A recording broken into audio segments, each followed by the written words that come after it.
What's up, Ableton friends? Welcome back to the podcast. I'm stoked to bring you this new episode with my friend Ricky Graham. He is a super brilliant producer, technologist, educator, Ableton certified trainer. He co-founded the company Delta Sound Labs, creating modular hardware and software plugins. He also produces music under the alias Signals Under Tests. Ricky has a Ph.D. with an extensive background in academic research around computer-assisted music production, electro-acoustics, and spatial audio for augmented reality and VR. He's also been published in multiple articles by MIT Press, Electroacoustic Music Studies, the Irish Sound Science and Technology Association, and many others. In this episode, we talk about how he created some of his plugins, some workflows in Ableton Live with Live's Looper and Echo.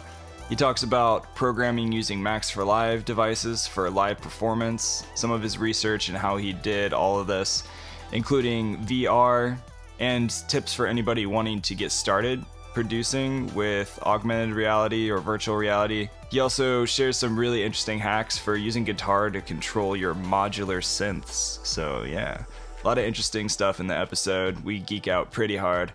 Before we jump into the episode, just want to remind you, if you want to hang out with me on Discord, go to liveproducersonline.com/Discord. Come hang out, join the group. Also, if you would leave a like, follow, or a review, if you don't hate the podcast, I'd really appreciate that. Last but not least, if you haven't joined the newsletter, join the newsletter. I'll send you some new Ableton tips and tricks, some special goodies, the occasional free download, and you will find out when the latest episodes come out for the podcast. Thanks for listening to the podcast. I appreciate all of you out there, and without wasting more time, let's dive into this episode with my friend Ricky. But yeah, man, so you're in Washington, D.C. Just south of it, yeah. Yeah. Yeah, we're in a place called Alexandria in Virginia. Yep. Yeah. Maybe for people listening right now, give them a little bit of background about you and how you got into Ableton Live. You've worked on a lot of things. You sent me a bio, and it was about 15 paragraphs of like all the things you've done, and it's all really good. Again, yeah. I'm not sure if that's a good thing or not. I'm trying to No, it's good. Even that out a little bit. Yeah, just got to delegate stuff you don't want to do to other people. That's the key. Yeah, if you got any tips, let me know. But yeah, so I don't know. Let's see. I guess I still would introduce myself as a musician or a music technologist of some shape or form. I'm originally from Northern Ireland. Grew up in the United Kingdom. Went to school there. Went to school for music tech things. Stayed in school for way too long. Came to the US. Taught music at university. Still doing that a little bit on the side. Ableton came into my life while I was a student. I was always kind of surrounded by DAWs and things like that. So like from the very first day I built my own computer. I was exposed to things like Cakewalk, and then it was Cubase. And then when I got Ableton, I was kind of hooked because, it's a really good powerhouse for like live performance. So I'm a guitar player. I love guitar music. I love all kinds of guitar music. I love performing guitar music. And Ableton was kind of like the perfect vehicle for that, for live performance. So like for processing live guitar. And around that time, it was about, when Ableton Live 5, it was either 5 or 6, I can't remember which. There were a lot of guitar players kind of electric guitar players experimenting with like electronic music. So you had people like Christopher Willits out in San Francisco doing really cool stuff with Ableton, and other guitar players doing stuff just with digital technology. And I figured like Andre LaFosse is somebody who I really admire. He's in Los Angeles. Does really cool stuff with the Gibson Echoplex. Oh, cool. Yeah, he's an amazing artist. You should check him out. Yeah, I will. It's kind of like guitar meets DJ turntablism. If he hears that, hopefully that's an appropriate description. Yeah. But he's really, those kinds of guys were producing music that really excited me at the time, and Live was good for kind of immediate processing of stuff. Like when I was a student, I always wanted to, take what I was learning in the studios, like music signal processing, digital signal processing, and be able to do that live and kind of couple what I was learning on a physical instrument with, with my production techniques. And yeah, it just seemed like a good vehicle for that. So I've been using it for years. Then I became a certified trainer when I was finishing up. I was in grad school, and I got a call from Andy Keeley, who was out on the west coast of Ireland at the time. I think he still may be there, and asked me to, come down to one of the training sessions in Dublin. And Dennis Fisher came over. I think it was like 2010, 2011.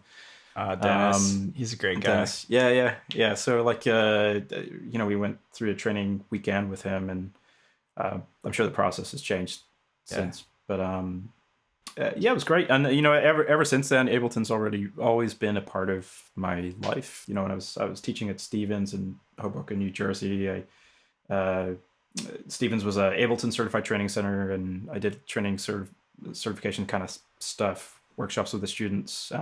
We had people come visit the university on Ableton University tours and stuff like that. And then later, I left academia for a little while. When I did that, I ended up doing an Ableton University tour myself, and like going around and like touring around the Midwest and Ohio mostly.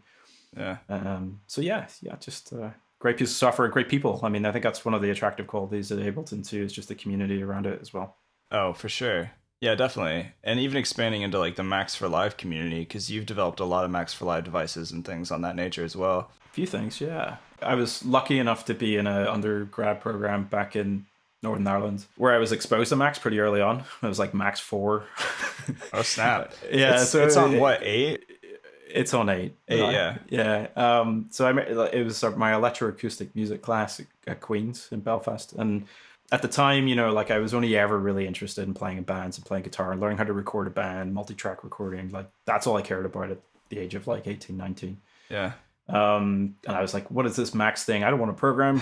But that really captured my, it captured my imagination. It really did. Because like the idea of like video processing, combining real-time, tracking of instruments, whether it's pitch or amplitude or stuff like that, that was really fascinating to me as a younger person. And I mean, the fact that they're now wedded together was always kind of a natural progression. So it's kind of cool to see that happen.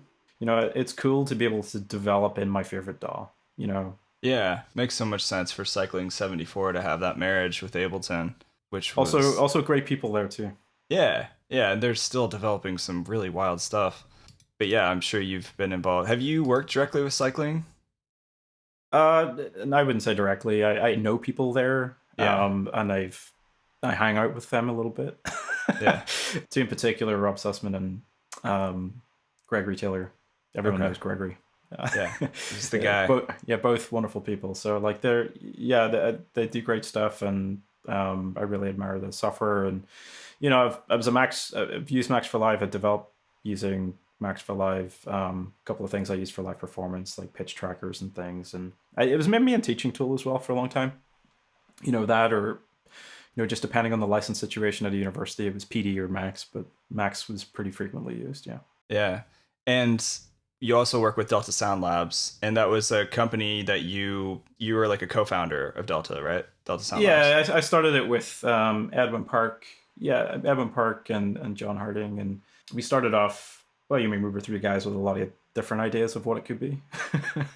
Nice. We started off doing, software. I mean, our interests basically on the face of it were software and hardware. And we started with, we did a little bit of modular design. John basically solely designed the modular gear that we work with, and we essentially marketed it here in the US. So he was a super talented guy. He's since gone on to do other things since, pandemic made things a little bit difficult. Yeah. But beyond that, we just kind of pivoted and kept with software because it's in a lot of ways a lot easier to scale and things like that. But the software side's really where my interests lie anyway, personally. And Edwin and I are still working away on our two products. We have a granular synthesizer sampler, audio effects plugin called Stream, and then we have Fold, which is a kind of a basic distortion synthesis, kind of wave folding plugin too. And so our main focus right now is just patching those, trying to improve them as much as we can. And it's kind of where we invest our time, is just trying to, rather than just make a product and be done with it, we want to just keep improving the two that we have. That's kind of our priority at the minute. Stream is really cool. That you said that to me when it was first being developed, and I had some fun playing with that. You run your guitar through that plugin. It's like a granular resynthesis type of thing. I played with. There's a lot of other good ones out there. Like obviously, Granulator 2 is a really popular one. Yeah, I Robert think Henke's. I think yours looks prettier though. It Oh, has like that's the interface is like really inspiring. It just looks nice and it's very user friendly. You know, there's not a ton of knobs, but yeah, well, there's probably enough as well. yeah, Yeah, I mean, I'd say that stream is very much inspired by the likes of Henke's tools, like yeah, Granulator. Well, I mean, I was exposed to granular synthesis through Max and SuperCollider, languages, programming environments like that for music tech students. But Granulator was super cool. I remember seeing the first version of that and thinking this is really interesting. And I actually remember using it on a record of my own, the Signals Under Tats project that we talked a little bit about. And it's definitely inspired by that. I mean, there's no denying it. But the synthesis is a little different under the hood. I mean, I think Granulator 2 is using like kind of a spectral processing approach, and Stream's actually simpler than that. It's just time domain based. So it's just windowing in a time domain, sample and hold. It's pretty straightforward. But so like developing that was a real education. Oh, I'm sure it was, man. Like I honestly, I have no desire to learn how under the hood of how like granular synthesis actually works, but I just love playing with it and getting crazy sounds out of it, to be honest with you. So thanks to you, people like you who are doing all the hard work for people like me. Yeah. Okay. I mean, for what it's worth, I actually really enjoy the learning about the algorithmic side of it, like how it actually works, like the actual synthesis. It really interests me. The thing that kind of I don't find that interesting that you have to do is the coding stuff. I made the gross miscalculation in assuming that, well, if I can program in a graphical programming language like Ph.D and Max, how hard can textual programming really be? Yeah, they're so different. I mean, like, I mean, it's pretty tough. I mean, especially C++ is a really big language. It's a behemoth, and it's very difficult. For sure. It's a huge learning curve and a very humbling experience. I'll just leave it at that. But I've learned a lot, so it's good.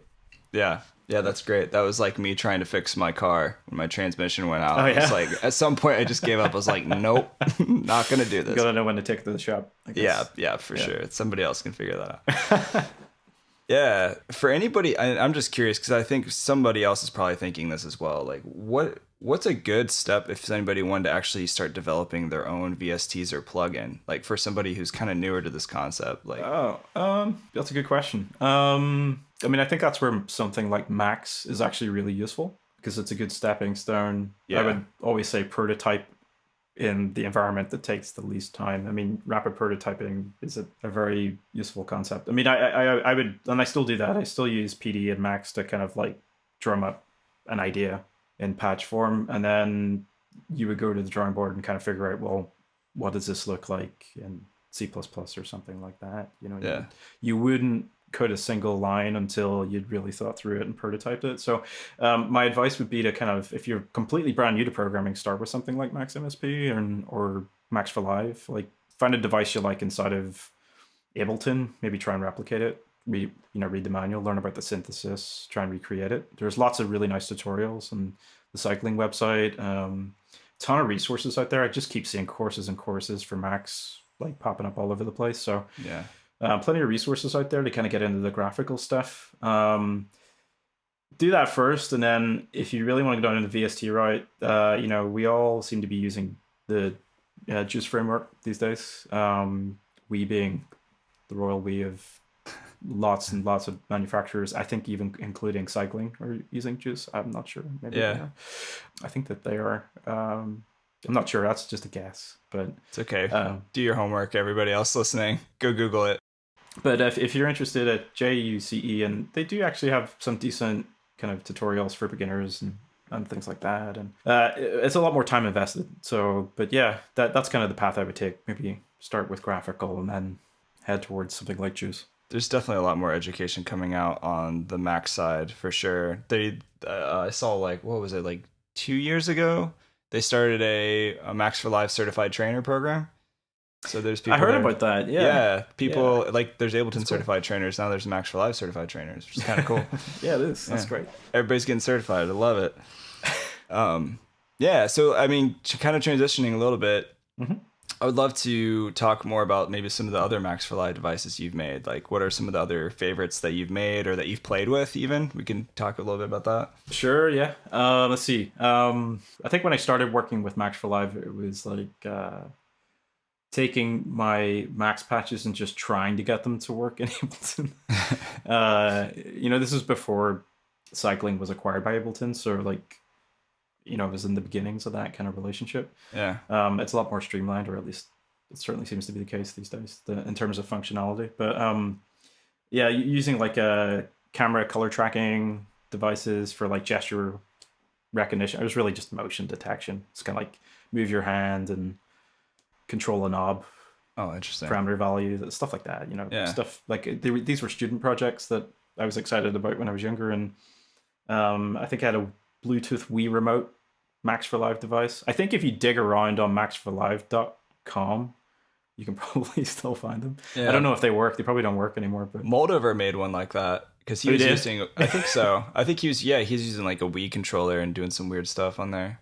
that doesn't surprise me. That's awesome. Yeah. Yeah, no, it's the Wiimote was probably overly used gesture device. When Yeah. it came out, it was really super useful. So For sure. a lot of folks using that. And then what else did I make? The pitch tracking stuff was really interesting to me because I'm a melodicist. I play electric guitar and other stringed instruments. So like, just the idea of doing monophonic pitch tracking was good enough. That was like working with existing objects inside of Max, but then actually Edwin and I came across an algorithm developed by someone in the pure data community called Catch a Better, and we took that, we ported it to Max and made a device that you can get from maxforlive.com called Helmholtz, which does monophonic pitch tracking. How do you spell that? Helm, HELM, Holtz, Oh, gotcha. HOLTZ, or Z. Yeah, there you go. Yeah, so like those are the kinds of devices that I built in the past, mostly geared towards extracting stuff from instruments and then using that data to control effects processes, because my hands were always busy as a guitar player. So it was just kind of wanting to make that data kind of useful in a performance situation. So just recording it and mapping it, scaling it, mapping it was, there's a whole community dedicated to that in academia called NIME. In part, yeah, it's partially dedicated to that. New interface for musical expression for anybody that's interested in checking that out. But yeah, like that was like a preoccupation of mine for a long time. Just trying to make performance systems. Like that was my focus, was trying to build systems to complement conventional instrumentation.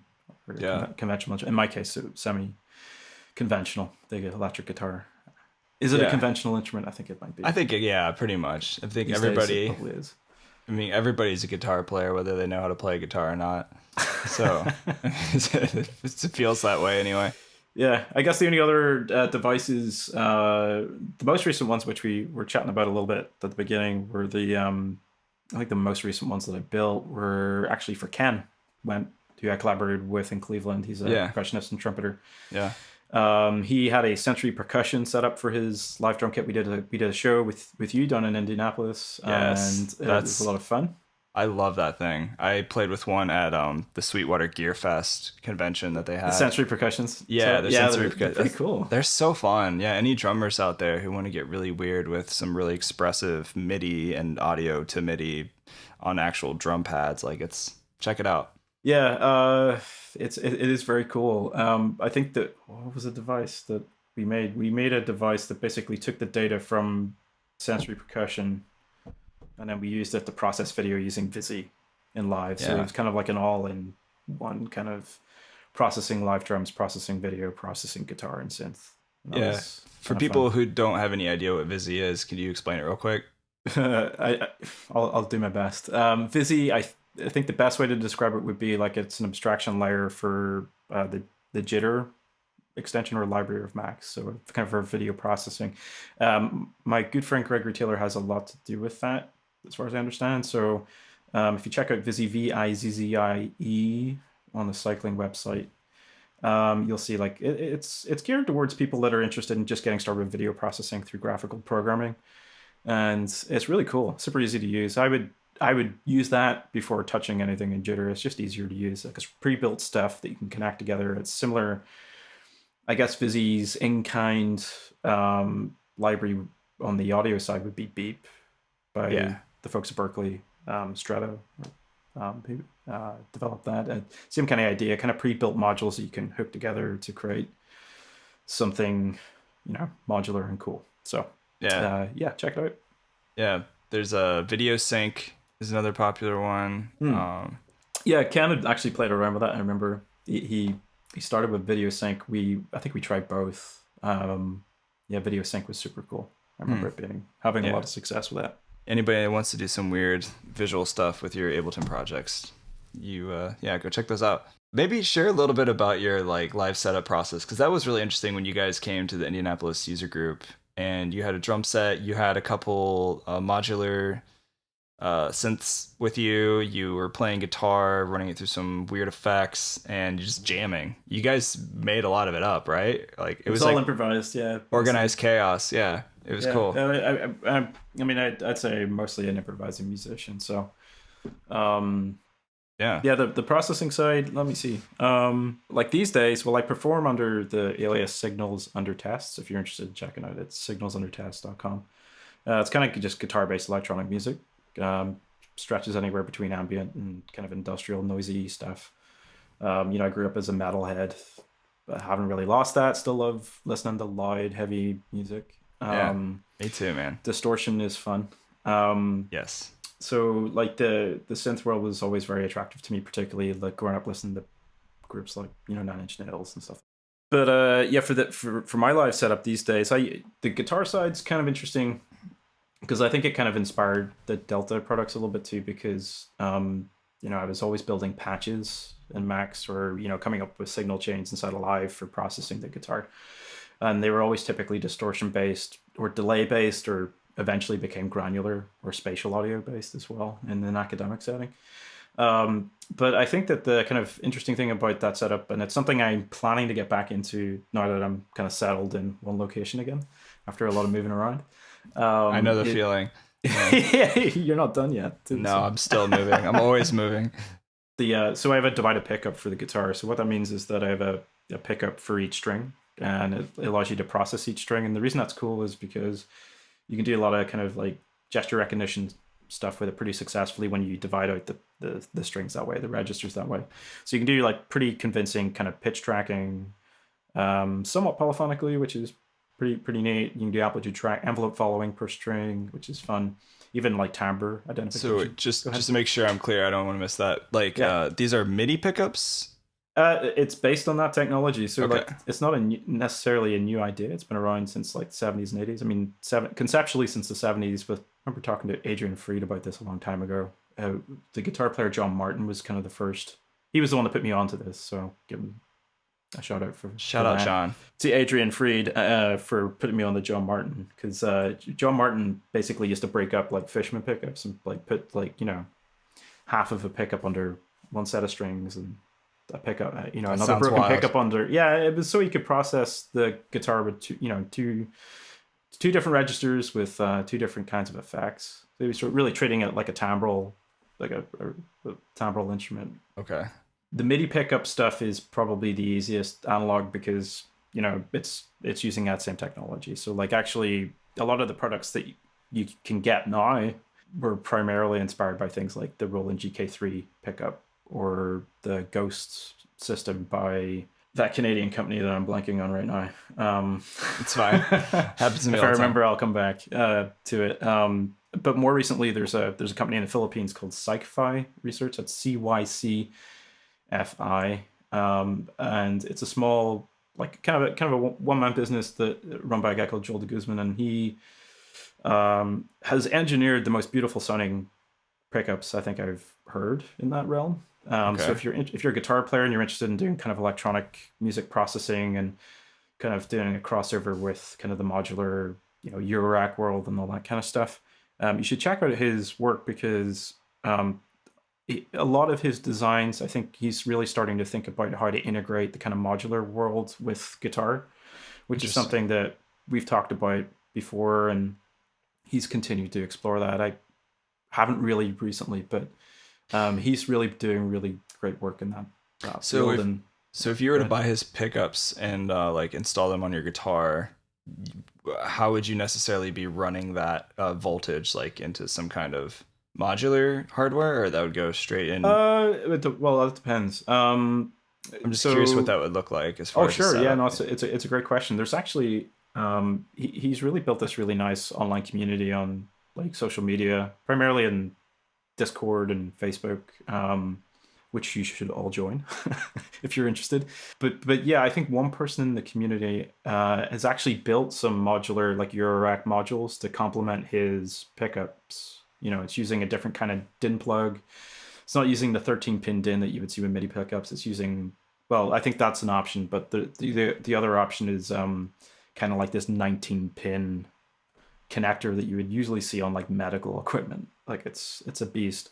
Yeah, so like I think the best way to describe it is that there's a breakout for these strings. So like let's take the MIDI out of it for a minute. Okay. There's always a confusing point. Like, but people bring it out, they're like MIDI pickups, so it must just be MIDI data. That's actually not the interesting thing to me. What was interesting was kind of mistreating that idea, that application. So rather than like sending out to a box to trigger some synths, I was more interested in getting the direct, like unprocessed audio from those pickups. So I could process each string independently. I could it could be spatialized independently. They could be filtered independently. And I've spoken about this with you, Dan. I think like one guitar player that really influenced me, especially when I was like a grad student, was Andy Bates. He's a composer and he's a professor at Trinity in Dublin, and he had done a lot of hexaphonic guitar performance stuff, which again, like for Ableton users, like it was just like this perfect pairing of like hardware and software, because you can just run all those audio streams into live and like process them with great ease. And there's just, I don't know, just it paired pretty nicely. And his music's really fascinating. Just want to give a shout out to him too. Interesting. So yeah, I mean, you did basically run those pickups into some kind of modular to play out the synth sounds. Yeah, I didn't really answer your question, so I'm going to try again. It's okay. I'm just trying to figure out how this actually. It's a big topic. It's a big topic, Yeah, without going too deep, because most people listening right now are going to be like, this is still way over their head, like If you wanted to, you can certainly still convert stuff to MIDI data to trigger synths. Okay. If you like. I think what was interesting to me with them, especially the Eurorack world, was like if you had single Eurorack units that did like distortion processing or delays or ring modulators, and you had a setup that you actually play your guitar and then you were tweaking stuff with your hands as opposed to like foot pedals. It changed the paradigm a lot, and that was really interesting to me. Yeah. But you can send that divided pickup signal out and process it directly with analog gear. That's the first thing that you could do. That would be the path of least resistance, really. Like that's the immediate thing you can do with this technology. You can run it into a multi-channel sound card and run it into live and like process. You could have a granulator in each string or something like that. That sounds awesome. That's so cool. Yeah. But the synth triggering stuff is a good question. I mean, like, so that, you could still potentially run it to kind of some kind of synth banker box, like, but the pitch tracking component to it still need to be done in some capacity. And that's where like softwares would come into play. So I know that Joel's working on his own C++ software library for that, for like gesture recognition generally, for like pitch tracking and stuff like that. It's not your stereotypical guitar to MIDI thing. Yeah, this is just some more next level shit. It's an abuse of that technology. Essentially, It's basically a hack. You're essentially just stripping. You're trying to individuate out the audio for each string, and it changes the instrument. It becomes a really good candidate for electronic music. Yeah, I'm sure it'd be an awesome way just to kind of like have a few bourbon drinks and sit around in your studio and come up with some crazy, really creative ideas and like sounds, just messing some around. Bourbon drinks. Yeah, just really enjoy just making some weird sounds in the studio. I think that would be awesome. That'd be really fun. Especially good if you couple it with one of those sustainer pickups. Which, if you don't have access to one of those, like one thing I really like about Live 11 is the new spectral. It's one of the spectrals, Spectral Time. Yeah, it's that one, the Spectral Time. I'm actually looking it up because I just want the Spectral Resonator is one of the ones that I like a lot. Yeah. Oh, that's my favorite, man. Spectral Time is nice too. I haven't even played with Spectral Time yet.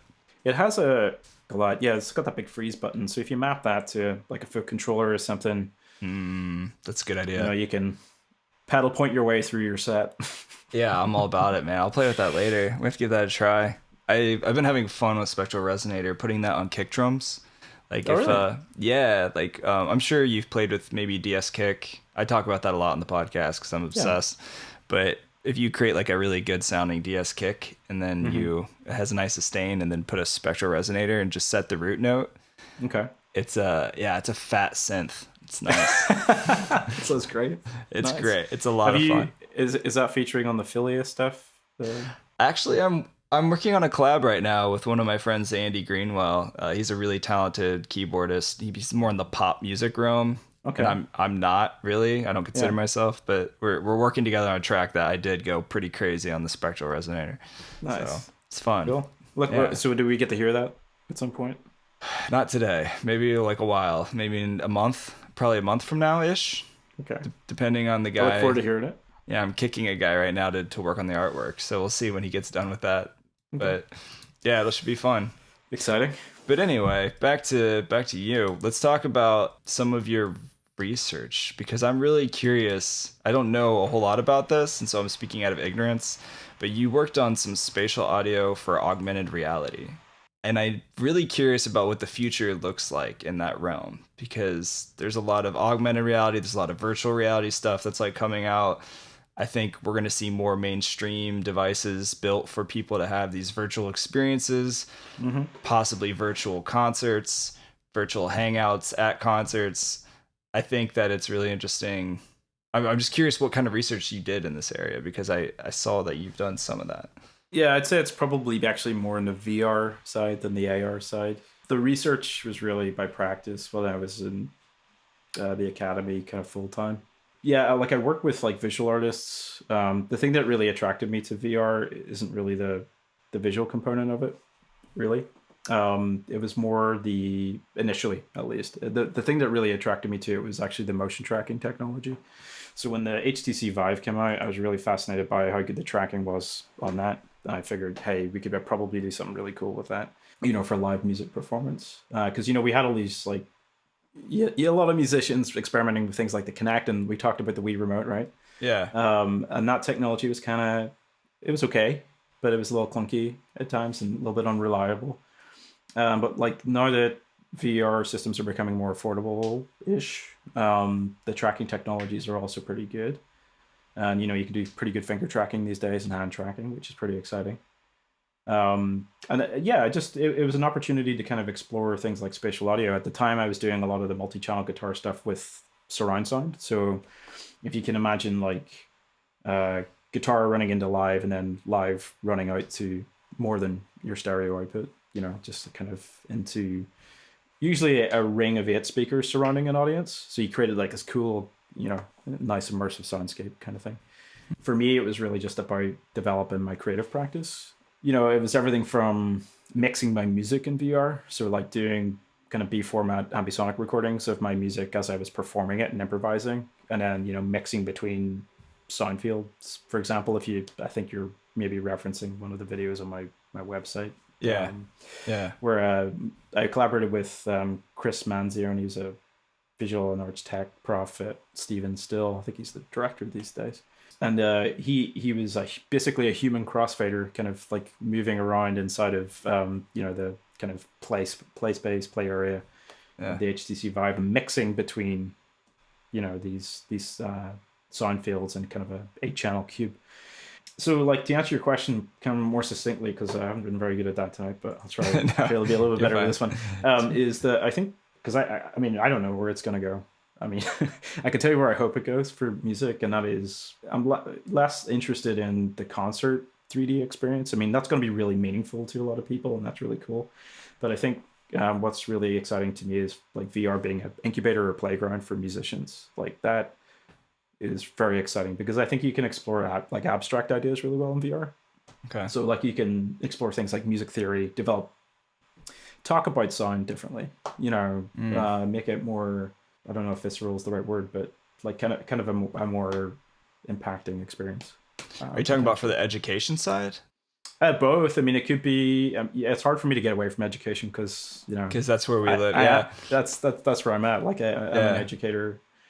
That is an interesting thought, though. I never actually thought about what education could look like in virtual reality. You see it a lot at universities now. That's amazing. I mean, even outside of music, I know this is a music podcast, so I should keep it music. But no, it's cool. I mean, let's go wherever you want. Yeah, I mean, you see it like in the. It's not just in research labs. Like it's in courses these days. Like VR, there's VR applications for medical applications. Med tech world's all about it. Yeah. And then things for training as well. So like I mean, why not music? Why not? I mean, we don't have to sit and look at a 2D DAW. You could be making music in a 3D environment. That'd be wild. That to me is exciting. Yeah. I mean, that's where I hope it goes. What does that look like? I have no idea. I mean, I've kind of fooled around with it, but I'm still the whole meta thing. I mean, the meta is like a hot topic these days, but it is fascinating to think about what would it even be like for us just to jam in the metaverse, like where we were just like literally like, hey, Ricky, grab your guitar. I'm going to hop on my drum kit. We're going to put on these little goggles. And then next thing you know, we're jamming in real time in a room. I think that it's a real possibility. I think it could be very, very meaningful to a lot of people. Yeah. Collaborating remotely is really a very cool thing. And I mean, like we've lived that for 2 years because of the pandemic, right? Yep. We've been working on Zoom. Yeah. You have Mixed in Key came out with their they had a plugin that you could do like real time. It wasn't necessarily real time jamming at the same time, but it was like cloud collaboration. There was in the Ableton Certified Trainer Facebook group, sorry to like go on a tangent. There was a software that was mentioned where a bunch of trainers got together and tried to do real-time jamming, and it did work. Do you know what that was called? I recall the conversation, but I don't remember. I'm sorry.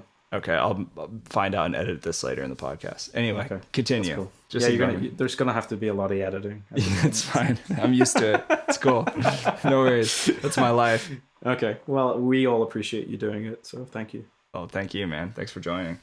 Yeah, and I guess I should give Ruri Mannion some grief for making this happen, right? Who? The gentleman who was like, "Hey, Dan." Oh, Michael. Yeah, shout out Michael. Yeah, poor guy. He puts up with a lot of my crap with scheduling. Where were we? We were talking about VR. Yeah. Future applications, VR, music. Yeah, I mean, I see it as a kind of a playground for that. I mean, I can talk loosely about the experiments that I kind of played around with there. I mean, they didn't really involve Ableton Live, if I'm honest. It was mostly, I mean, some of them did involve Max MSP. But yeah, it was like using environments like Unity to act as essentially the musical instrument, like the musical controller. So instead of the push, cool. why not use Unity and a headset and 2 hand controllers, and then see what you can make with that. And there's plenty of people making really cool apps. The thing that I'm not really interested in is kind of straight conversion from real physical world into virtual. So like I've seen some of these Eurorack conversions into synth VR and stuff like that are really cool, like really, really nice. Like that just personally doesn't really interest me that much. What does that even look like? What is synth I mean, VR? it just you're in VR and you're plugging cables. Like I mean, it's gotcha. So you're recreating the physical experience in a virtual space, which is great. Like that's cool. But like I'd be more interested in doing something that I can't do in the real world. Yeah, to me that sounds kind of like counterintuitive. It's like, why don't I just use like VCV rack? Yeah, that's a great idea. Community as well. Yeah, I just don't see why you would need to go into VR. To use it. People just it's cool. I mean, the most recent VR application I made was actually for like teaching sound mixing to like K through 12. It was like a part of a summer festival thing that I did. And so it was basically an app I made in Unity with Oculus too, and it was that's cool. Like kind of a landscape you could walk through, and like there were essentially spheres that played sound. I posted a video of it on my LinkedIn if anybody wants to check it out. Basically, the idea was that you could pick up those sounds and like move them around closer to one another, and basically your distance from the sound would be respected in the visual space. So like the further away you are, it's obviously quieter, and as you approach it, and as you pan your head around, it pans from left to right. So all that stuff, like especially for a beginner, it's not just K through 12. It's like for people that are beginning in kind of music mixing generally, you're developing that kind of spatial awareness and reasoning to be able to pick up sounds, place them together, and like hear how they blend together or don't. Yeah. And that was kind of the premise for that kind of activity. But and it was just a fun project too. So like they were kind of just mixing kind of lo-fi down tempo Yeah. chill hop, whatever the kids are into these days. But to me, that's really exciting as well, because like it's just a different way to interact with sound. Like you can make abstract. I think what I wanted to say before when you were asking me about where I see it going was that my hope is that like the crazy abstract ideas that music producers or musicians or performers or whatever word you want to use have about making music. I think VR is the place to do that. Like it's if you have an abstract idea that's hard to communicate, maybe that's the place to figure it out. Like because you can kind of design it out. Yeah. And, So you know, so what would be a good step for anybody wanting to do that? Like learning Unity or like yeah, actually the Unreal Unity. or... Yeah, I mean, I actually really think that the Unity docs are really good, especially for a beginner. I mean, I'm definitely no pro. I mean, I just taught myself just by reading the Unity docs, and they start at the very beginning, and they even if you're asking about coding earlier, like C Sharp's a lot easier to kind of get into than like something like Ph.D. development, C++. I think actually VR development's more fun. Oh yeah, for sure. But yeah, the Unity docs are great. They're really well written and lots of really good examples. Lots of example projects out there that you can dig into. And like you can get a headset now for a reasonable price. It's not like you're not totally priced out of the market necessarily. Yeah. We'll definitely see it get cheaper too, I think, over time.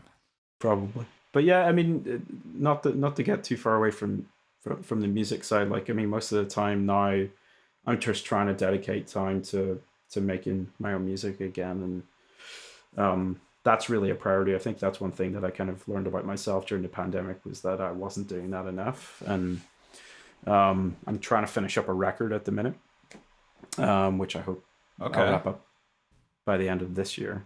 That's cool. I'm very excited about that. It's a decent sounding record so far. Awesome. Is this going to be more consistent with your previous stuff or same sounds?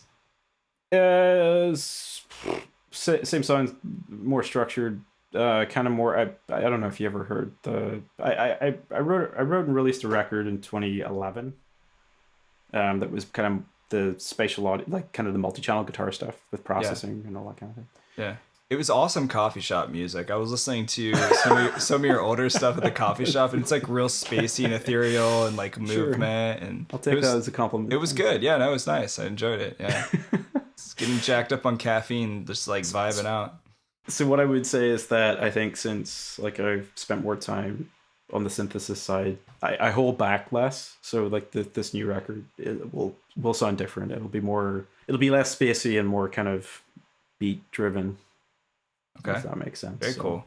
Yeah, no, it is going to sound a lot different. So it'll be different to what has come before, in a good way, I hope.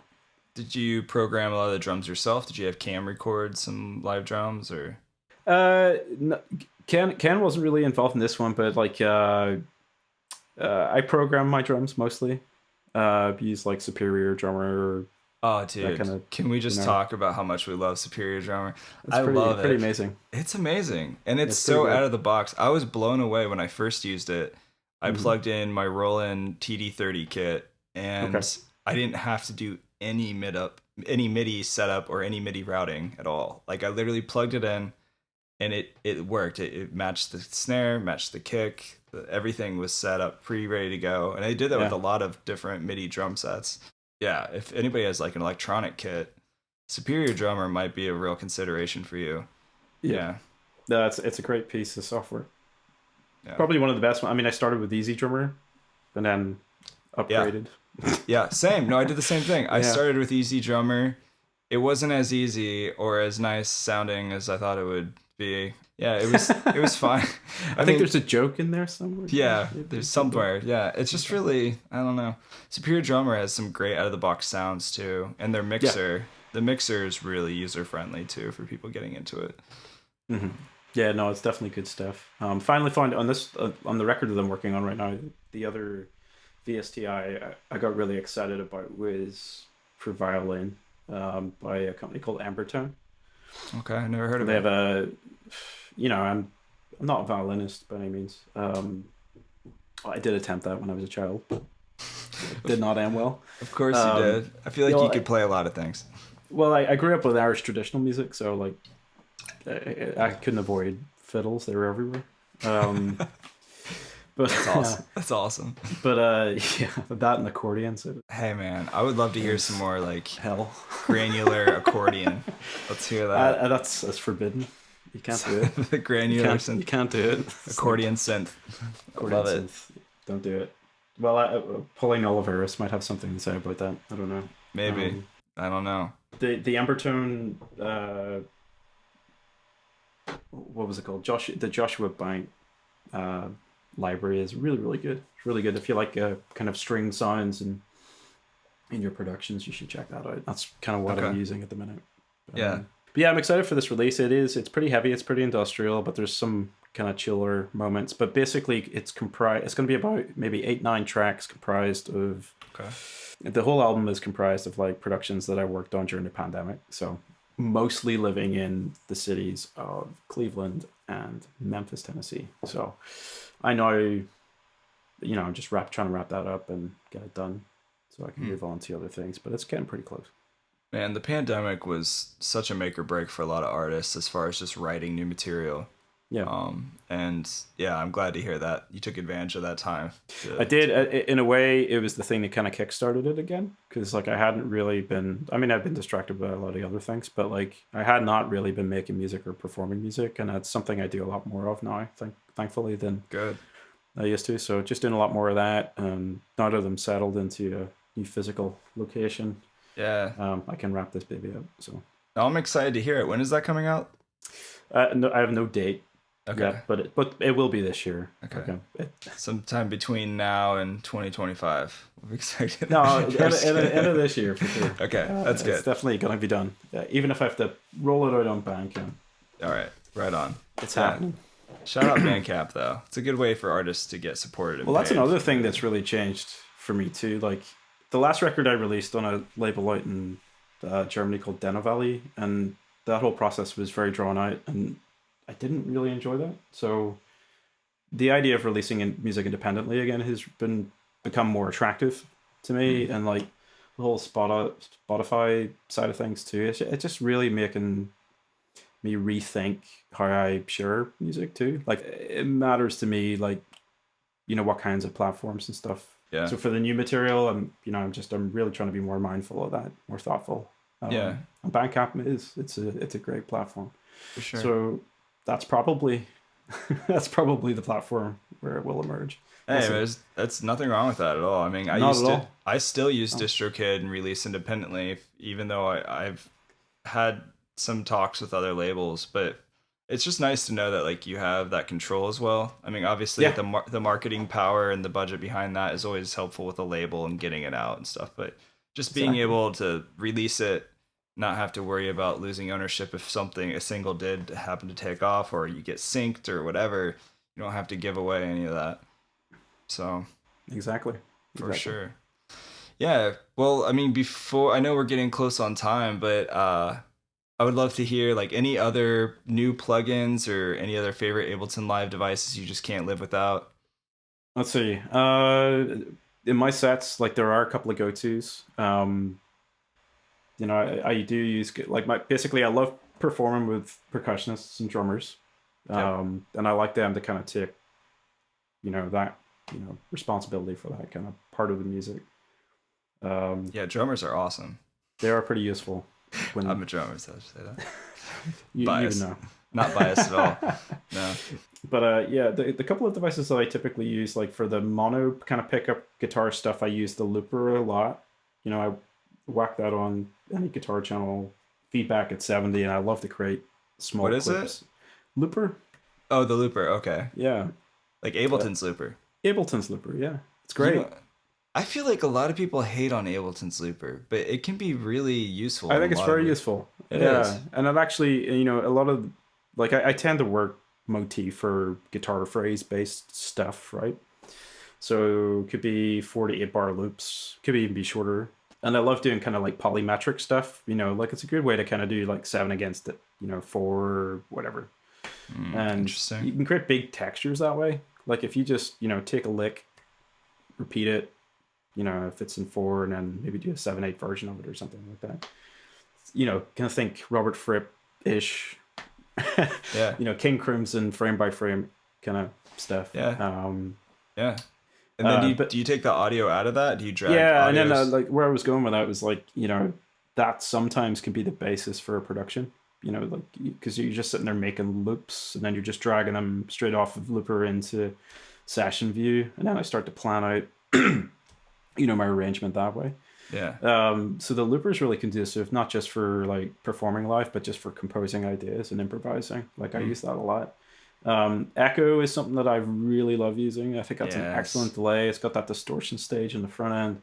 Yeah. A lot of people don't know that for just listening. Like if you hit the D button and you drive the input on the Echo device, that's what you're referring to, right? Yeah, that's super dope trick if you want some saturation on the Echo.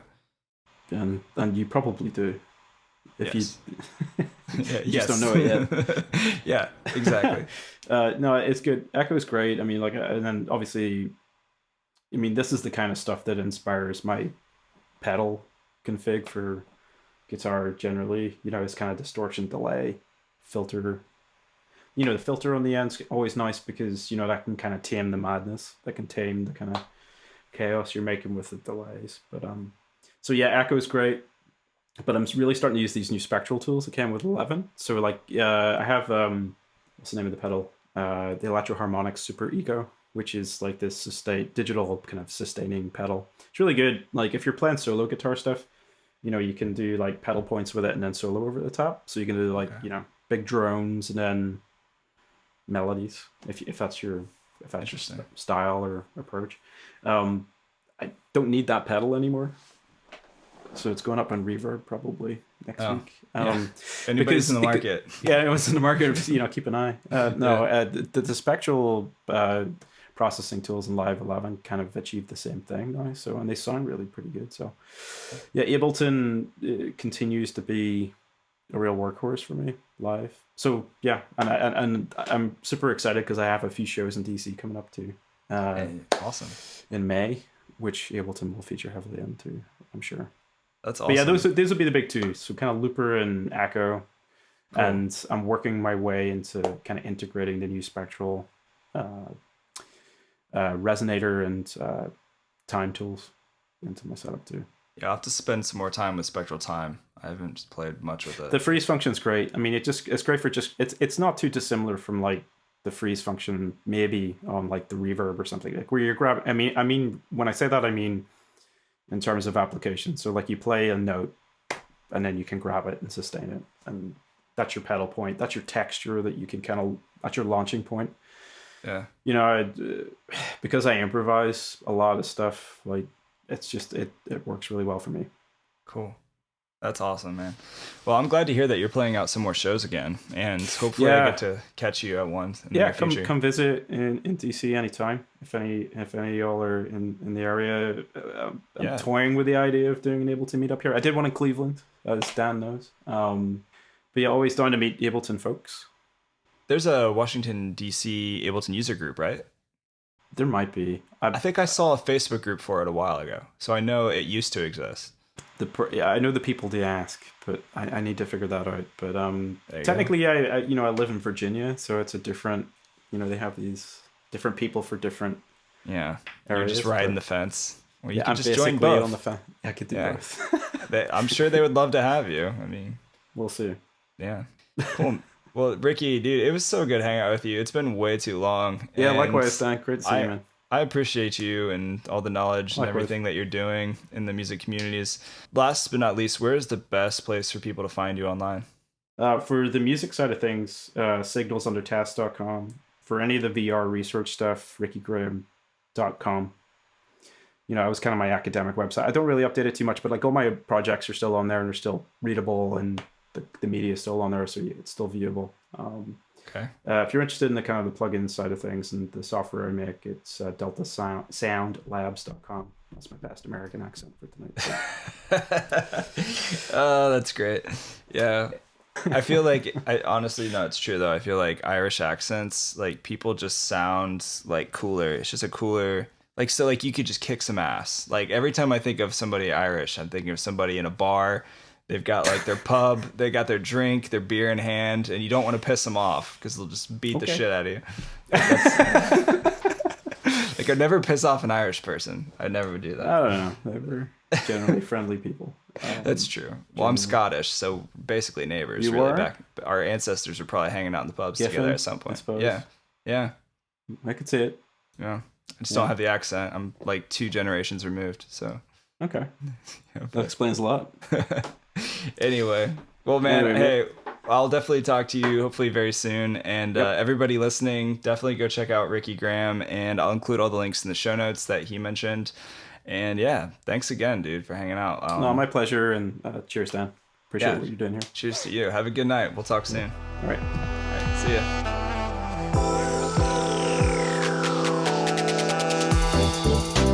Hey, big thanks to Ricky for hanging out on the podcast. Make sure you guys give him some love. Go follow him. Check out some of his plugins on deltasoundlabs.com. And yeah, if you don't own the latest version of Ableton Live, I'd be happy to hook you up. There's a lot of good audio effects and workflows, comping, so many other things with the new update of Live 11.